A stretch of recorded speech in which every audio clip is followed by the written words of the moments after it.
Hi all. So I don't know if all of you guys know this about me, but I'm like a huge Game of Thrones head, and you're about to find out about this. You're about to know this about me because House of the Dragon's coming back on June 21st. So in about 3 weeks from now. And this is going to turn into basically a House of the Dragon reaction page. So in honor of the new trailers, which look amazing, and my excitement for the new season, I want to open up by talking a little bit about one of the major sticking points that people are very upset about, which is the Nettles erasure from House of the Dragon, okay? One of the toxic butterflies, as George R. Martin likes to call it, okay? The truth is, I too am very sad that Nettles is not being included in the story. Nettles is one of the few, if not only, described as black characters in the book. And so as such, I think a lot of us saw ourselves in her, and a lot of us people who read the books saw ourselves like in Nettles, in her being the writer of Sheep Stealer, right? Because she was just this kind of scrappy, skinny, dark-skinned village girl who basically fed Sheep Stealer, this ferocious dragon, sheep every day until he got used to her, and then she mounted him and became the writer of Sheep Stealer. And then at the way that it ends in Fire and Blood is that she basically ends up, becoming very, very close to Daemon, and then Rhaenyra gets like super jealous. And anyway, I'm not going to get into the story yet, but like basically Nettles was like a very big, very important character. And yeah, obviously I'm devastated that she's gone, and it seems that her character is being merged with Rhaena. But I want to basically talk about what I'm telling myself to make it okay? And so anyway, let's get started with that. First things first, Ryan Condal did something really profound for the cause of diversity. And what he did was make the Velaryons black. In the book Fire and Blood, the Velaryons are described very similar to the Targaryens: fair skin, light eyes, silver hair. Basically they're also from Old Valyria, so they have that sort of Targaryen or Valyrian characteristic, Valyrian silver hair, right? But in the case of the House of the Dragon series, Ryan Condal decided that he wanted the Velaryons to be black. And that was a super cool choice because it basically injected a very homogenous Aryan princess type world where the blonde-haired, or silver-haired, blue-eyed, or purple-eyed people ruled the day, and injected one of the most powerful families in Westeros and made them black, it's so much more than just having a single token black person in Nettles. It's like a huge family, and that created a lot of diversity in the casting and a lot of more people for young girls and boys of color to see themselves in one of the most badass shows with the most CGI dragons that we're ever going to see on screen. In a sense, it's if that's the trade-off, one standalone kind of token black character for one of the major families to be black, I don't know, it's kind of a trade-off that I can live with, I think, at least. That's what I'm telling myself so I can sleep at night, okay? The other thing, too, is there's always been a question with Nettles that, people say that part of the problem with Nettles being removed is that we don't really know if she actually has any Targaryen blood, and that maybe she was just a girl who was able to get the dragon to get used to her, and therefore kind of implying that maybe the Targaryens aren't so special. Maybe, you don't need to be a Targaryen to ride a dragon, right? But here's the thing, I never really believed that Nettles didn't have Targaryen blood in her bloodstream, okay? First of all, Dragonstone is not King's Landing, okay? For generations, the Targaryen lords exercised the right to the first night anytime when the common people got married. Basically the Targaryen lords were able to sleep with the bride first, okay? And so because of that, there's just a ton of Targaryen bastards kind of running around Dragonstone, as we found out from when Rhaenyra was basically trying to find some riders for Vermithor and Silverwing, right? And Daemon himself was out here in these streets in Dragonstone, okay, girl? He was out here, okay? He basically spent decades running amok, spreading his seed, and he obviously rejected his first wife. So he's the kind of person who probably would have unacknowledged kids, just running around Dragonstone. And so I've always been of the belief that Nettles was one of Daemon's unacknowledged children. And I think that that's why she has such a profound and kind of tragic bond with Daemon in the books. I think that it was a father recognizing his own fierceness and his own kind of forgotten and neglected blood, and maybe making it right in some way. That's why he took such a fondness to her and got so close to her. And I think that in the book, Rhaena doesn't really have that much to do. She basically goes to the Vale and stays there, and that's it. And then after the dance is over, they walk around the town and wave and smile at people or whatever.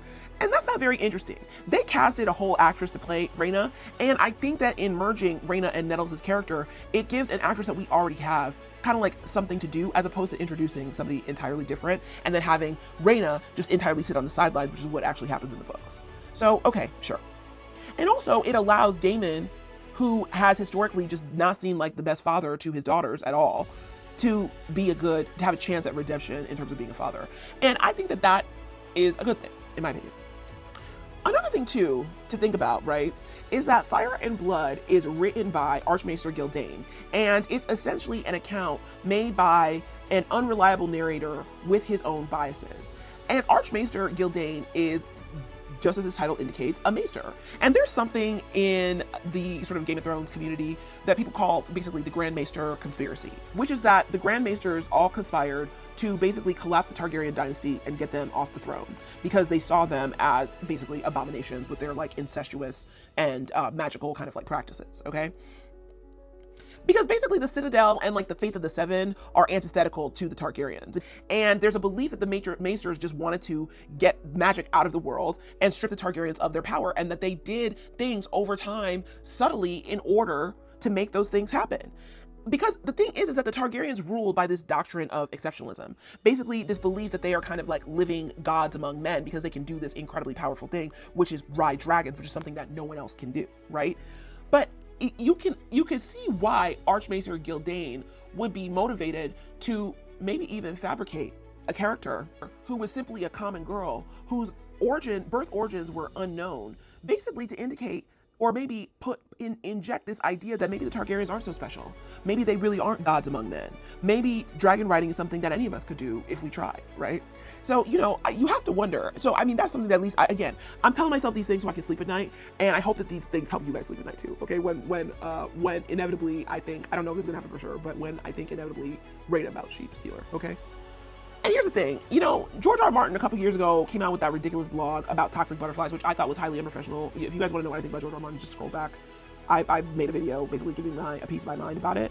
But George R. Martin created a world basically with Westeros that was so massive that it's just naturally hostile to film adaptation. So in order to be able to tell the story on film, which is just naturally not as expansive of a form as books are, there is some kind of need to collapse the characters, because otherwise the narrative will kind of suffocate under the weight of its own cast list, okay?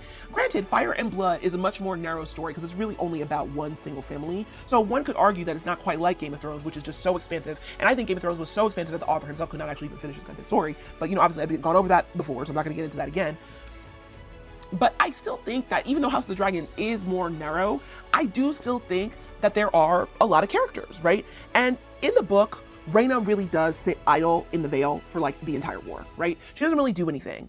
And that would leave this actress like totally underutilized. So in a sense, collapsing the character solves two problems at once. It prevents having to introduce another character that we don't really know, and then also allows us to utilize an actress that they've already hired. So I guess it's okay. I don't know. Listen, I think it's a bold and painful sacrifice that I think that a lot of the book purists are really going to complain about. And quite frankly, I wasn't that happy about it myself, but I just wanted to offer you guys these things that I've been telling myself to be okay with the absence of Nettles. Because at the end of the day, I always have believed that Nettles was Daemon's child, okay? So with Nettles being Daemon's not bastard child, but actually his biological child, in Nettles becoming Rhaenys, if as it were, I think it's just like it ends up streamlining the lore a little bit. Now, I wonder what they're gonna do with the ending or Daemon's ending because of, and spoiler, please click off if you haven't read the books, okay? Because, you know, the way that the way the story ends is that Rhaenyra gets like very jealous of Daemon's relationship with Nettles and basically sends somebody to unalive her. And as a result, the people who Daemon is staying with, they basically strip their banners. And Daemon tells Nettles to fly away, and then he basically proceeds to try to find Aemond and fight to his own demise, essentially out of devastation over Rhaenyra's betrayal and the loss of probably his long-lost daughter, right? So it's quite tragic, and that storyline is kind of fundamentally dependent. Like, it's hard to do that exact storyline unless Nettles is if Nettles is Rhaena. So they're gonna have to figure out a way to handle that, but I'm sure that they already have something in mind. And here's the thing, I don't know, I'm not one to complain too much. You know, I really do enjoy House of the Dragon. I think that at least it's a completed story, so we have a full ending and a full arc. And I really like the cast. I really think that the actors are amazing, particularly. I think Emma Darcy is incredible. I love Matt Smith. I love Olivia Cook. I love Tom Glenn Carney. Like, I just think that it's just an incredible cast. And I also think that the CGI is just like super cool as well. So I love Patty Considine too. And so I really just enjoy watching House of the Dragon, and I'm just like along for the ride. I'm not one of those people who's watching the show to complain and tear it down every step of the way. Because, you know, quite frankly, I think that a lot of the Game of Thrones fandom has PTSD from what happened with Game of Thrones season 7 and 8. And because of that, they're very reactive, they're very unforgiving, and they can be pretty mean, you know? And I just think that at the end of the day, there's a lot of really great things to be excited about with regard to House of the Dragon. And it's just these people trying to adapt a story, right? Adapt a story that's very expansive, that has a lot of moving parts, and that is difficult to adapt just because of how many fantasy elements are in it. And there's a lot of moving parts that go into making a show. So I'm of the mind that I'm just trying to like trust the showrunners and hope to God that the show they come up with is entertaining and amazing and maybe lives up to what season 1 was like, or maybe is even better, you know? I think season 3 of House of the Dragon is going to be wild. It's going to be battle after battle after battle after battle. And this is like, I mean, the Dance of the Dragon has been percolating, like the flames of it, the tinder has been collected, and now there's kerosene pouring on it and it's about to explode and go off. And it's going to be a wild season, and I'm actually really looking forward to it. So I'm trying to be happy with what things are. These are the things I'm telling myself to be happy. And maybe this video can help some of y'all be okay with the tragic and very sad absence of Nettles, because these are the things I'm telling myself so I can sleep at night, okay? Well, anyway, that's all I have. Until next time, the gray area is where the truth is. Come with me next time, and I'll meet you there. Bye, y'all.